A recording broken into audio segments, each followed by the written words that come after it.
பேர் மயம் பேர் என்ன அம்மாச்சி? மூக்குச்செல்லி. என்னது மூக்குச்செல்லி? மூக்குச்செல்லின்னு சொல்றாங்க.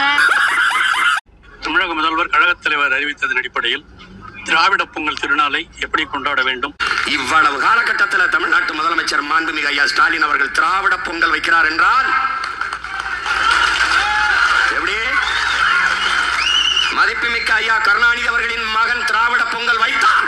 மானத்தமிழ் மறவன் பிரபாகரன் மகன் அந்த திராவிடத்தையே பொங்கல் வைப்ப இந்த நாட்டில், அந்த திராவிடத்தையே பொங்கல் வைப்ப. என்ன வந்து திராவிட பொங்கல் எங்க வந்து பொங்குது? எங்கிட்டு பொங்குது? காவிரியில தண்ணி வாங்கி தர துப்புள்ள உனக்கு பொங்கல் எங்க பொங்குது? திராவிட பொங்கல். நான் ஒரு முடிவு எடுத்துட்டேன்ல, உன்னை தொலைச்சு புதைச்சு முடிச்சுட்டு தான் நான் போவேன். நீ மறுபடியும் உன்னை புதைச்ச இடத்துல புல்லு கூட முளைக்க கூடாது, நான் அது மேலே படுத்துக்குவேன். நான் என்ன நீ என்னென்னமோ நீ பண்ணி பாக்குற? முடிஞ்சிச்சு. காங்கிரஸ் என்கிற கட்சி என் மண்ணுல தடம் இருக்காது. எப்படி என் இனத்தை சாட்சி மற்ற போராக நடத்தி அழிச்சு முடிச்சோம், இன்னைக்கு எலும்பு கூட எடுத்து எரிச்சு சாம்பலாக்கி போர் நடந்த தடம் இல்லாமல் சிங்களன் அழிக்கிறானோ, அப்படி இந்த கட்சியை நான் அழிச்சு முடிப்பேன்.